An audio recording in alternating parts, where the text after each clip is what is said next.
Talvez tenha sido esse o momento que a senhora mais visitou Pirituba de perto, mais conheceu de perto aquela região. E, ao mesmo tempo, a Prefeitura, um dos pilares básicos desta gestão é a mobilidade, né? As questões voltadas à mobilidade, principalmente para quem usa o transporte público. Como é que a senhora observou aquela região que tem alguns gargalos, tem pouquíssimas saídas para a cidade, né? São 3 saídas apenas para a cidade, a ponte Anhanguera, a Raimundo Pereira de Magalhães, que não tem ponte, e, no outro lado, a ponte do Piquiri. Como é que a senhora observou as entradas e saídas daquela região, principalmente no tocante à mobilidade das pessoas? Bom, agora já vai ter uma nova ponte, né, que já está compromissada, né, então também para ajudar nessa relação, que na verdade o projeto, né, da Prefeitura, que está ligado ao plano diretor, mas também a proposta do prefeito, que se chamou o Arco do Futuro, né, que é aquele arco do Tietê, é de que a gente faça uma conexão muito maior entre as duas margens do Tietê, né? Então, fazer esse encontro, essa junção, ela é muito importante, né? Então, no caso, o projeto da Expo facilitava, ajudava muito nisso. E tem uma participação grande do governo do Estado também nesse projeto, justamente nessa área da mobilidade urbana, porque tem o projeto que está absolutamente mantido, nós sempre dissemos que era com Expo ou sem Expo, do metrô até Vila Brasilândia, né? Então, acho que isso é uma coisa... É um ganho importante que a região vai ter, independente de qualquer outra coisa, né? Agora, pelo menos outras duas, uma das outras obras previstas, que era uma alça, né, saindo da Bandeirantes, ligando ali a região, essa provavelmente o governo do Estado deva reexaminar, né? Mas mesmo a conclusão do Rodoanel vai ser importante para a região. Eu acho que, de todo modo, somando o metrô, mais os corredores de ônibus, mais a nova ponte, né, e a finalização do Rodoanel, nós já vamos melhorar a mobilidade para a região. E outras intervenções, não só na área de mobilidade, mas na área de segurança, de moradia, né, que também é um déficit grande que tem lá, de geração de emprego, tudo isso continua... vamos dizer assim, dentro do projeto, do programa de trabalho nosso, da gestão do prefeito Fernando Haddad. Mas eu acredito que, como nós não estávamos assim, a Expo não era também um raio em céu azul, uma coisa que, ó, se vier, vai ter tudo, e se não vier, não vai ter nada, né? Assim como nós estamos fazendo com Itaquera, com o projeto da Copa, os 2 projetos eles seriam sustentáveis, independente de ter aquele evento ou não, porque eles eram importantes para a região. Então, eu acho que o saldo que vai ficar mesmo para as coisas que podem ocorrer para a região de Pirituba, ele é real, não depende tanto de nós realizarmos a Expo lá ou não. A senhora falou das faixas de ônibus, é o projeto um dos mais importantes na área de mobilidade urbana da Prefeitura. A região recebeu algumas faixas de ônibus. A questão é, a Prefeitura ainda está aberta para conversar acerca de problemas pontuais que tenham surgido? A implantação das faixas deu a impressão de ser um projeto. Precisamos implantar tudo isso e depois vamos resolver alguns problemas pontuais que venham a acontecer ao longo do caminho. Aconteceu na cidade inteira dessa forma. Algumas áreas tiveram manifestações de comerciantes que se sentiram prejudicados. O motorista do veículo particular também se sentiu no direito de reclamar por redes sociais, por outros meios. A Prefeitura ainda está aberta para discutir e perceber situações que precisam ser mudadas depois da implantação? Eu acho que não tem nenhuma dúvida sobre isso, né? Quer dizer, nós temos um programa para ser cumprido nos 4 anos da gestão, né? Já tivemos aí o primeiro ano, e o nosso compromisso era e continuará sendo a prioridade do transporte coletivo, né? Porque não tem outra saída, né? Não tem outra saída para nenhuma grande cidade, para uma metrópole como São Paulo. Nós temos que melhorar, qualificar e ampliar as alternativas do uso do transporte coletivo. É inviável a imobilidade que a cidade estaria condenada se nada fosse feito.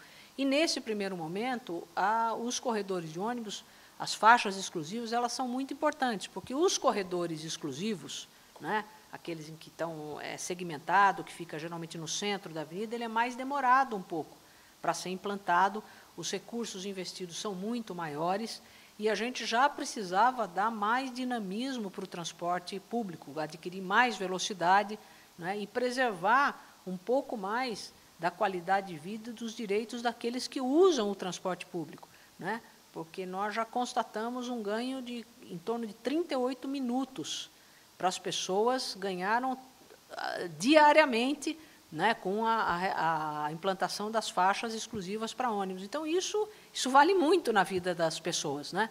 Agora, nem em todos os lugares vamos dizer, a situação é a mesma. No geral, acho que o desempenho tem sido muito positivo, né, e é preciso fazer um ou outro ajuste.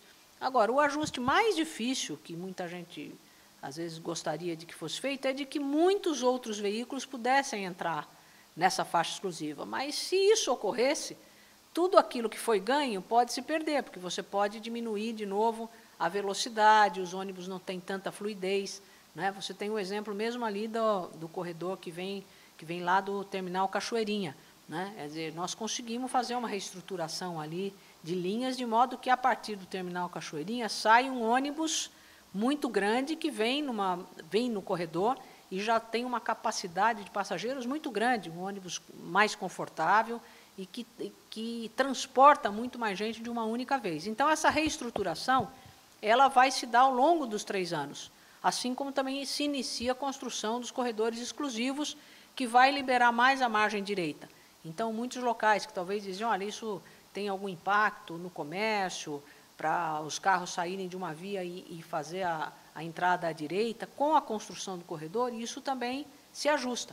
Agora, é preciso começar e fazer alguma coisa no item transporte público. Eu acho que isso nós começamos, né, temos uma orientação e vamos agregando valor, medidas, ajustes ao longo dos próximos 3 anos, eu acho que até além disso, né, para colocar, vamos dizer, em outro patamar o transporte público de São Paulo, nós vamos precisar de um número de anos maior. Mas eu acho que nós já avançamos com as faixas exclusivas, o projeto dos corredores, o diálogo com a sociedade através do Conselho Municipal de Transporte, né, que está ativo, com a nova licitação que será feita, né, do transporte público de São Paulo, com a implantação do bilhete único mensal. Então, eu acho que tem muita coisa sendo feita na área do transporte público e a perspectiva é uma perspectiva de melhorias e de avanços. Representando a Folha Noroeste, prometo que é a última sobre esse tema, eu também represento a Rádio Sul América Trânsito, da qual eu sou editor executivo. A gente lida com o trânsito todos os dias e percebe os anseios, as vontades e também que a medida da Prefeitura é irreversível, não tem mais como viver nessa cidade, como a senhora mesmo disse, com o que a gente tem hoje de situação de uso do transporte particular. As faixas de ônibus vieram, evidente, para tirar um contingente importante, mas até a Prefeitura sabe que é uma parte apenas dos motoristas que tem a possibilidade de utilizar o transporte público, até porque São Paulo pulsa com gente trabalhando com logística, com deslocamentos o dia todo, e que talvez não tenham a possibilidade de partir diretamente para o transporte público. Vai ser muito no boca a boca que a Prefeitura espera que as pessoas entendam que o motorista do veículo particular entenda de que vale a pena testar, pelo menos, perceber se um deslocamento do aeroporto para o centro ou da Zona Norte para o centro com o corredor de ônibus pode ser útil em determinados dias e, na medida em que 10%, 15%, 20% dos veículos particulares entenderem, os motoristas entenderem que vale a pena, aí vai estar o grande ganho para o trânsito da cidade? Eu acho que sim, eu acho que tem um processo de convencimento e de adesão, né, das pessoas a uma coisa mais lógica, mais racional, ela vem com um tempo e com várias medidas articuladas, né? Por exemplo, quando nós tivemos a possibilidade de ir para o aeroporto, seja o de Cumbica, seja o de Congonhas, através de um transporte público, como um metrô, um monotrilho, quer dizer, quando essas obras estiverem concluídas, elas todas estão desenhadas, previstas e serão realizadas, é claro que a pessoa vai preferir, mesmo que demore um pouco mais, tenha que se deslocar com um pouco menos de conforto do que entrar no carro na frente da sua casa e descer na porta do aeroporto, mas ela vai considerar que ela vai ter certeza que chega, né, que vai ser um tempo mais rápido para o deslocamento, então ela vai aderir.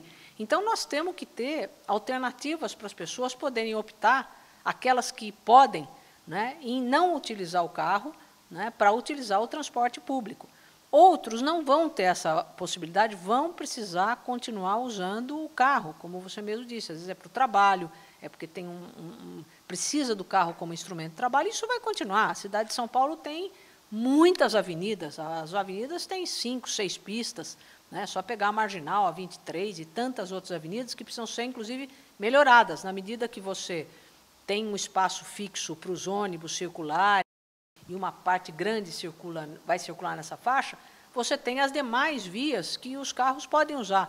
Aliás, é quase 75%, quase 80% de todas as vias da cidade, né? Então, eu acho que os carros continuam tendo, né, o seu espaço, vão poder continuar usando as vias da cidade, mas nós estamos num processo de reorganizar de uma forma mais lógica para não penalizar tanto uma parte, né, daqueles que usam o transporte de ônibus. Mas eu acredito que, neste processo, muita gente já deixou de usar o carro.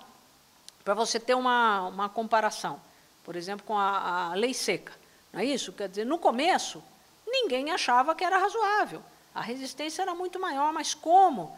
Hoje as pessoas já se organizam e raciocinam positivamente nessa matéria, né?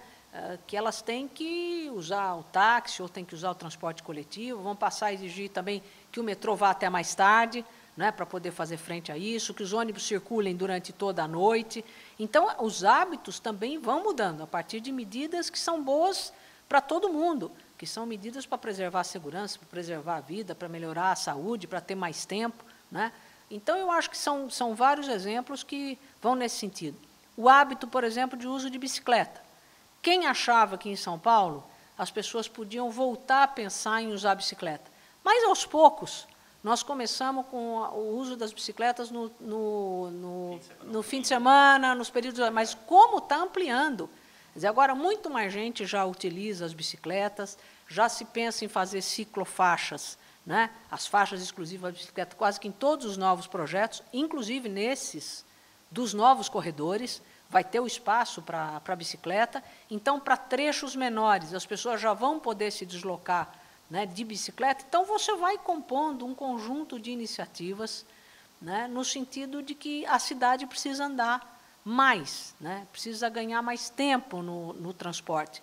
Então, eu acho que quando a população percebe isso, e as manifestações do ano passado, nesse sentido, foram muito positivas, porque colocaram o problema da mobilidade urbana na pauta de política pública. Antes só se falava talvez de preço de passagem, sempre a população quer que a passagem seja mais barata, e tem razão nisso, né?